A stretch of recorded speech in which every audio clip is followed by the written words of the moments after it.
My name is Maswi and I would like to tell you about a woman makes me happy here in the city.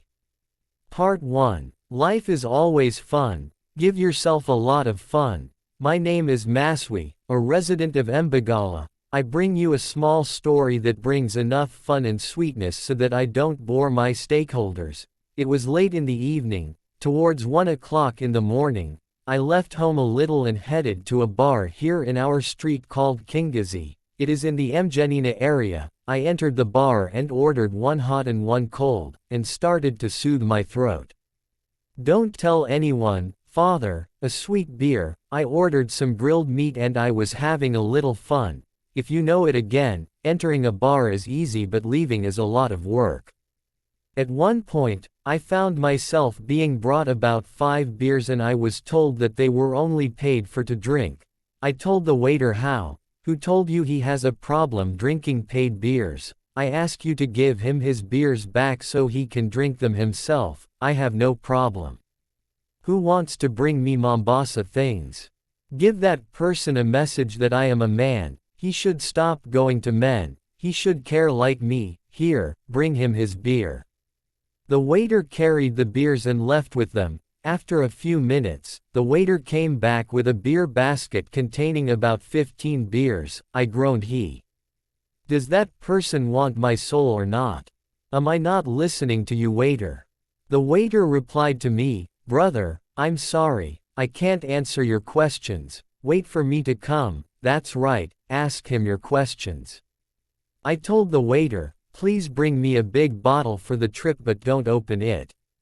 In my mind, I was thinking that the beer that will come will be my weapon because if that guy just moves, I will tear him apart with it because I won't be foolish. While I was in a pool of thoughts, I found myself holding my head with a soft hand. Just turning around I met a child like an angel looking at my face. He greeted me. I responded, cool. He opened his eyes and looked at my face. I found the anger I had slowly subsiding. I found myself just welcoming him. Beautiful. Aw, thank you. I asked him what should I order for you. I was shocked to see my head being grabbed. Turning and looking I came face to face with a beautiful face. I found myself just welcoming her. Welcome stranger. She responded thank you. He pulled a chair and sat down. I asked her what drink should I order for you. She replied don't worry I already ordered a long time ago. The drinks are in the basket. I ordered the waiter to bring you some too so you can drink but you refused and I saw that I came to question you why you refused my beers. MMMH. What do you know auntie? I knew that I was being treated like that in Mombasa. Yes I got scared and told the waiter to bring it back so he could drink it himself. Okay it's not bad. What is your name my friend? My name is Mamu. I asked her where do you live? She replied I live in Neluka Street. Okay my name is Maswi or John or all my names, so here I live in Mbagala Main Street in Jeshini. He replied okay but I am still a guest, because I moved 2 weeks ago. Okay. The waiter came and brought out the beers that were in his basket. It turned out the table was decorated with so many beers I saw Leo the First will be very drunk. Immediately the kitchen waiter interrupted us when we sat down. Mamu called the kitchen waiter come and let me order. What do you have in the kitchen? We have beef stew, grilled goat fish soup, kongolo, etc. Okay bring us grilled goat and chips. Masf drink beer don't worry I have already paid for it. Let's drink and be happy. Maswi can I ask you a question? Ask. Are you married? No I am not married. Maswi did you say where do you live? MMMH I live in Mbagala Main Road on Nome. Okay but I know you will be lying to me that you are not married because a handsome young man like you always misses his wife. Oh my gosh I can't lie to you I am not married. The waiter brought the roasted goat and we started eating slowly. Mamu kept holding my head. That thing was messing with my head and making me dizzy. Mamu told me when we finish eating and drinking, please take me home. I told her I didn't come with a car or a motorbike, but I rented a boda that brought me here. Mamu replied don't worry about the transport. Mom said don't worry about transportation, I came in my car, you don't know how to drive because I want to get drunk.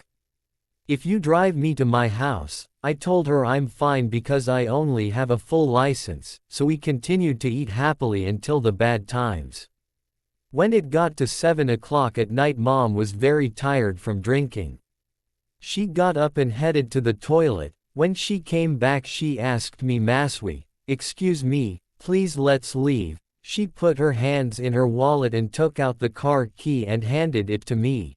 She told me to leave. I got up and we walked together until outside. Surprisingly, there were many small cars parked outside. She told me to unlock the car. When I pressed the rocker it responded with a Crown Mark 10 alarm.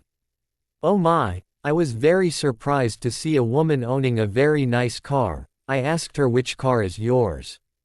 She replied yes. She opened the door, got in and lay down on her seats comfortably. I got in and started the car and started the journey back to Mom's house. I just followed her instructions.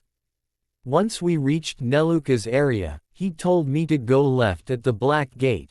I went in and honked. As soon as the door opened a girl came out. She opened the door and I put the car in. I got down and opened the door for Mamu. Mamu was completely helpless and asked me to help her lift her into the car.